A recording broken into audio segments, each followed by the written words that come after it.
पिछले अध्याय में परीक्षा का दिन आ गया है, इसलिए बहुत से लोग उस पहाड़ के नीचे एकत्र हुए हैं जहां परीक्षा शुरू होगी। हैरानी की बात यह है कि चेन काया भी वहां मौजूद थी और शियो के साथ मिलकर काम करने की उम्मीद कर रही थी। हालांकि शियो का मानना है कि वे उसे धीमा कर देंगे, इसलिए उसने चेन काई के प्रस्ताव को अस्वीकार कर दिया और अकेले ही यह परीक्षा दी।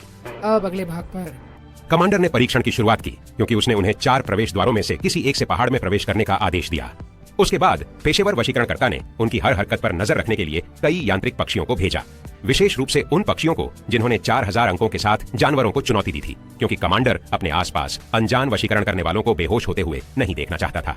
इस बीच शियू ने 11 को बुलाया। 11 हमेशा की तरह ऊर्जावान थी, अपने परिवेश पर नजर रखते हुए विरोधियों की खोज कर रही थी। लेकिन इससे पहले कि वे चुंबकीय क्षेत्र में पहुंचे जहां बिजली का कीचड़ स्थित था, उन्हें पहले जंगली सुअर के जंगल से होकर गुजरना पड़ा। तो फिर शियू ने सोचा कि चलते चलते कुछ सुअरों का शिकार किया जाए। शियू का फैसला कमाल का था। भले ही कांटेदार सुअर थोड़े मुश्किल होते हैं संभालने में क्योंकि वो ताकतवर होते हैं, पर वो चूहों से ज्यादा काम के होते हैं, तो शुरुआत के लिए परफेक्ट है। इसलिए जैसे ही उन्होंने पहले सुअर को देखा, उनकी आंखों में चमक आ गई। उसके बाद सुअर उन पर झपटा और उसने पहले ही सोच रखा था कि उनके शरीर के कौन से हिस्से पर पहले टूट पड़े। इस पर शिर्यू ने 11 से कहा कि सावधान रहना इसके दांतों से, क्योंकि जो भी इसे छू लेगा वो पत्थर हो जाएगा। लेकिन असल में तो ये उसके टक्कर मारने के अंदाज से ही हमला करता है।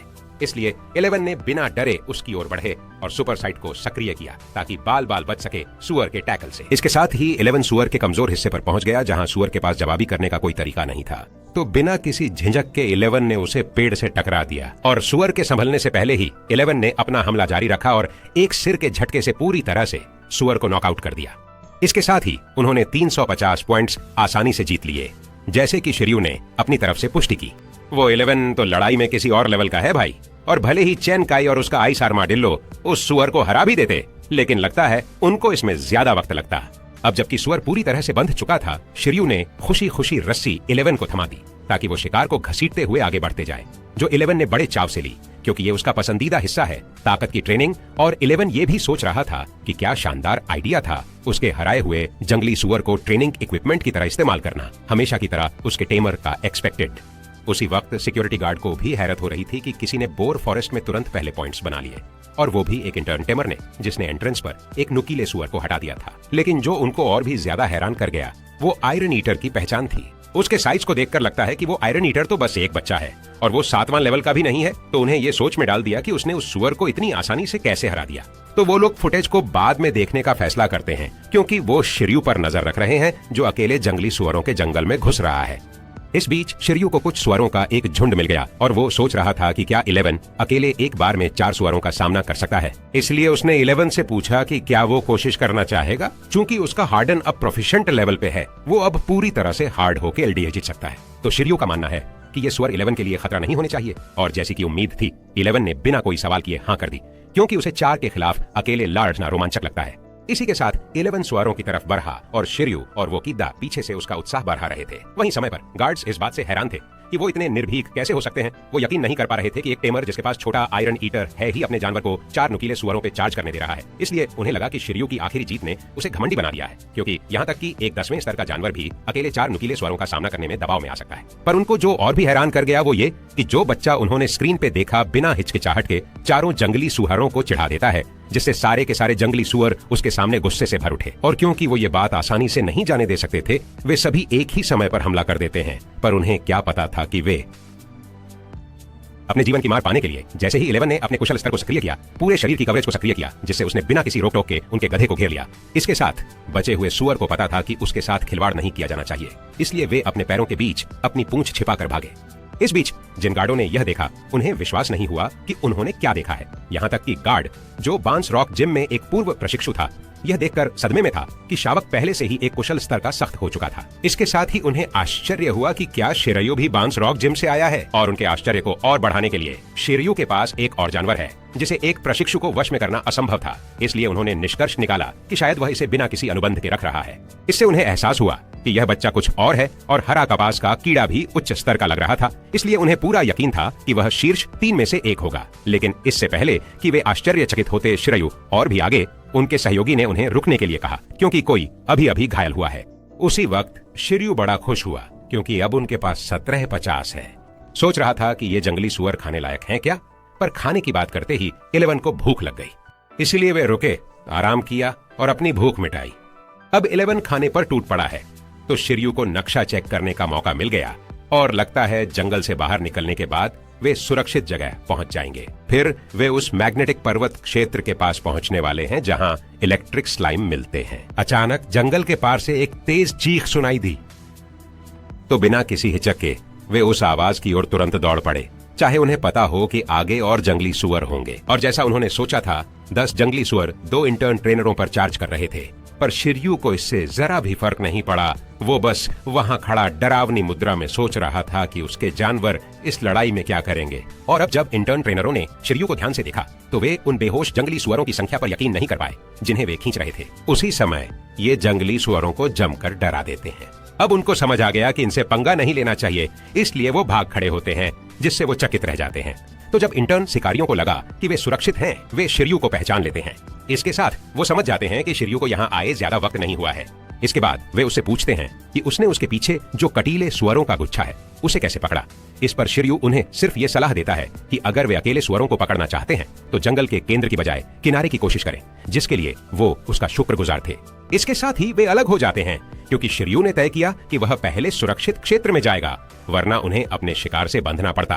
पर अब उसे सुअरों के आ जाने की चिंता नहीं थी, क्योंकि सुअर अपने आप को बचाने की प्रवृत्ति जानते थे और वो भी जानता था कि वे उससे डरते हैं तो वो उसके पास नहीं आएंगे। इसी के साथ वो बिना किसी परेशानी के सुरक्षित क्षेत्र में पहुंच जाता है और जब वह द्वार पर पहुंचता है तो शिव अपनी पीठ पर 5 सुअरों के साथ सभी को हैरान कर देता है। वो लोग यकीन नहीं कर पा रहे थे कि एक अकेला कांटेदार सुअर उन्हें इस तरह चोट पहुंचा सकता है। तो वो जान गए हैं कि शिर्यू और उसका जानवर बहुत ताकतवर है। बिस्तर पर लेटा हुआ वो बंदा भी मानता है कि वो जल्दी ठीक हो जाएगा। अगर वो बस चाहे तो उसके आयरन खाने वाले को छू भी सकते हैं, अगर उसके आयरन खाने वाले में हीलिंग स्किल होती तो। पर हैरानी की बात है कि 11 के प्यार भरे अभिवादन से ही उन्हें थोड़ा अच्छा लग गया। शिर्यू को उनकी हालत पर तरस तो आ रहा था। जंगल से गुजरते ही उन्होंने खुद को कितना पिटवा लिया था, तो उसे ये सोच के भी डर लगता था कि अगर ये लेवल 10 के जानवर के बॉस से लड़ने जाएं तो क्या होगा। और जब वो गहरे विचार में डूबा हुआ था, अचानक से एक गार्ड आया और बोला कि वे उस पर पहले से नजर रखे हुए हैं, क्योंकि उसके पास एक शक्तिशाली आयरन खाने वाला है। इसके बाद वो खुद आगे आया श्रेयस की मदद के लिए उसका स्कोर रजिस्टर करने के लिए, जिसका शिर्यू ने शुक्रिया अदा किया। जबकि वो पूछता है कि क्या वो इन सुअरों को खा सकता है, क्योंकि वो सोच रहा है कि उन्हें भून के खाए, तो गार्ड ने उसे मना कर दिया। भले ही स्पाइकेड सुअर का मांस स्वादिष्ट होता है, उसे खाने योग्य बनाने से पहले प्रोसेस करने में बड़ा झंझट होता है। इससे शायू को काफी निराशा हुई, क्योंकि उसको लगा था कि आखिरकार वो इंस्टेंट नूडल्स के अलावा कुछ और खाएगा।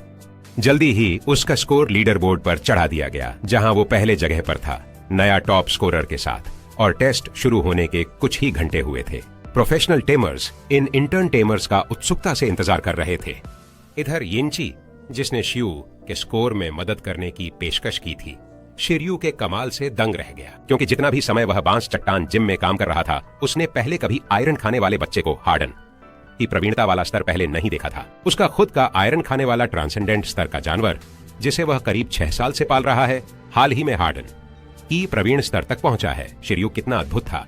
ड्यूटी खत्म करने के बाद यिंची ने अपने पुराने सालों से एक जानकार को फोन किया, और वह कोई और नहीं बल्कि मास्टर लिन थे। मास्टर लिन यांकी को नहीं भूले थे, क्योंकि वही था जो लगातार 2 साल प्रोफेशनल परीक्षा में फेल हुआ और सुरक्षा कंपनी में काम करने चला गया।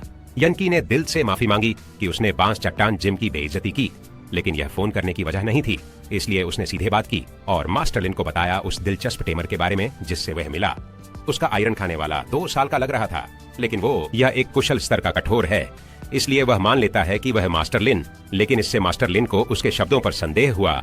उसने सोचा कि यंची सिर्फ उसकी टांग खींचने की कोशिश कर रहा है, क्योंकि यह बिल्कुल भी संभव नहीं लगता है। और ग्लेशियर सिटी में सभी लौ खाने वाले लौह बांस प्रजनन आधार से आते हैं, इसलिए यदि ऐसी प्रतिभा वाला कोई लौ खाने वाला होता तो उसे इसके बारे में पता होता। लेकिन इससे पहले कि वह उस पर झूठ बोलने का आरोप लगाए, उसने उस दिलचस्प वश में करने वाले का नाम पूछा, जिससे यांची अभी अभी मिला था, और उसे आश्चर्य हुआ कि यह शी यू, जिसे डॉक्टर ल्यू सुझाया था।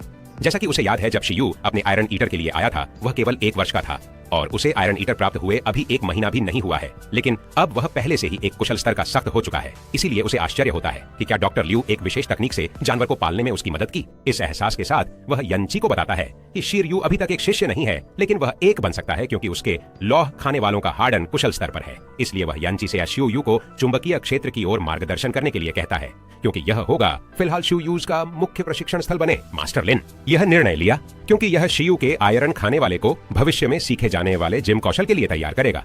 लेकिन इससे यांकी को रोना ही पड़ा, क्योंकि उसके विपरीत शियू को जिम में शामिल होने से पहले ही जिम कौशल सिखाया जाएगा।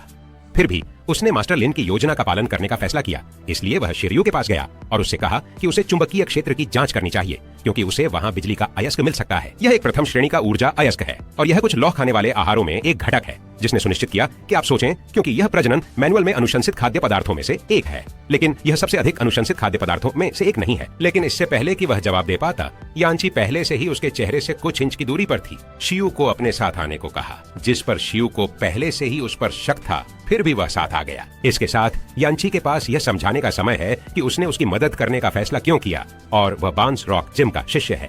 वैसे वो शिरयू से पूछता है कि क्या उसे पता है बांस की चट्टान जिम के 2 ढांसू मूव्स क्या हैं, जिसपे वो बोलता है वो है बिजली का पंजा और तोप की घूंसी। ये बस सही तरीके से पालन पोषण करने पर ही मुमकिन है, जिससे आयरन ईटर्स आग और बिजली की स्किल्स सीख सकें।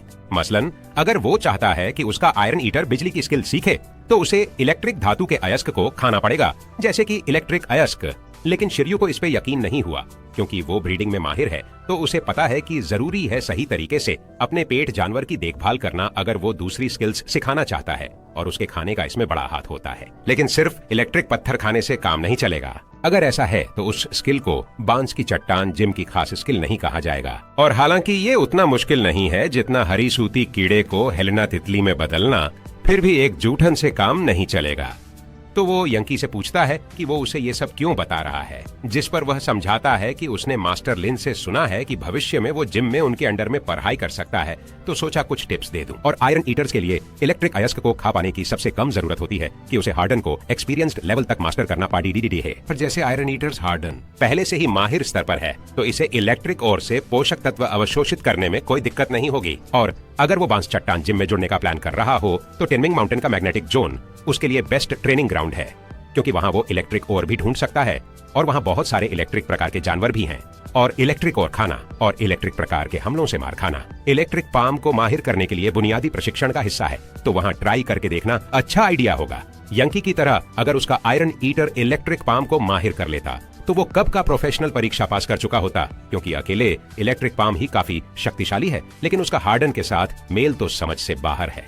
जब शिरयू गहरे विचार में है, सोच रहा है कि बांस चट्टान जिम का एक शिष्य उसे कैसे जानता है, जबकि वो खुद जिम नहीं गया है, तो वो निष्कर्ष निकालता है कि यह लेंस का पहला पाठ होना चाहिए उसके लिए। और चूंकि वो मैग्नेटिक जोन में एम्पलीफाई स्किल को कॉपी करने का सोच रहा था, अब वहां जाने के और भी कारण हो गए हैं। इसके साथ वो 11 को बुलाता है और उससे कहता है कि वे उसके लिए कुछ स्वादिष्ट खाने को लेने जा रहे हैं, जिसे सुनकर उसके मुंह में पानी आ जाता है, सोचकर कि कुछ खास होगा। तो वो लोग खुशी खुशी बाहर निकल पड़ते हैं और बाकी लोगों को उदास कर देते हैं, क्योंकि वो यकीन नहीं कर पा रहे होते कि ये फिर से शिकार पर जा रहे हैं, जबकि वे लोग चोटिल होने की वजह से एक जगह बेकार बैठे हैं। थोड़ी देर बाद वे मैग्नेटिक जोन के प्रवेश द्वार पर पहुंच जाते हैं और जैसा कि उम्मीद थी, ठीक नक्शे के मुताबिक यहाँ का मैग्नेटिक फील्ड शिरयू पर असर करता है।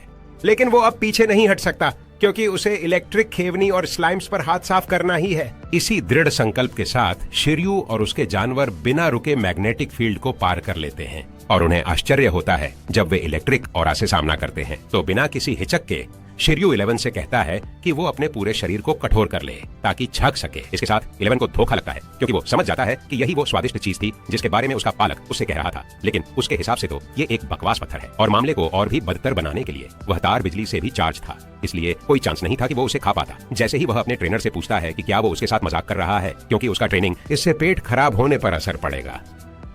यह देखकर के 11 इससे असंतुष्ट था, शिरयू ने उसे यह समझाकर समझाने की कोशिश की कि एक लौह खाने वाले को पहले स्तर के अयस्कों का उपभोग करने से पहले हार्डन को अनुभवी स्तर पर मास्टर करना होगा, लेकिन उसका हार्डन पहले से ही कुशल स्तर पर है, इसलिए वहां है कोई गम नहीं। इसके साथ 11 ने अयस्क लेने की कोशिश की, लेकिन चूंकि उसने अपने हार्डन को सक्रिय नहीं किया, इसलिए उसे तुरंत बिजली का झटका लगा। लेकिन फिर भी वह इसका एक हिस्सा निकालने में कामयाब रहे। इसलिए इसे करीब से देखने पर 11 ने सोचा कि इससे उसके दांत खराब हो सकते हैं, इसलिए उसने अपने टाइमर से पहले इसे आजमाने के लिए कहा। लेकिन स्पष्ट रूप से वह ऐसा नहीं कर सका, इसलिए उसने केवल 11 को याद दिलाया कि वह इसे बिना किसी चिंता के खा सकता है, क्योंकि उसका त्वरित उपचार अब अनुभवी स्तर पर है, इसलिए वह खुद को ठीक कर सकता है, भले ही उसने अपनी अंतर्दृष्टि जला दी हो।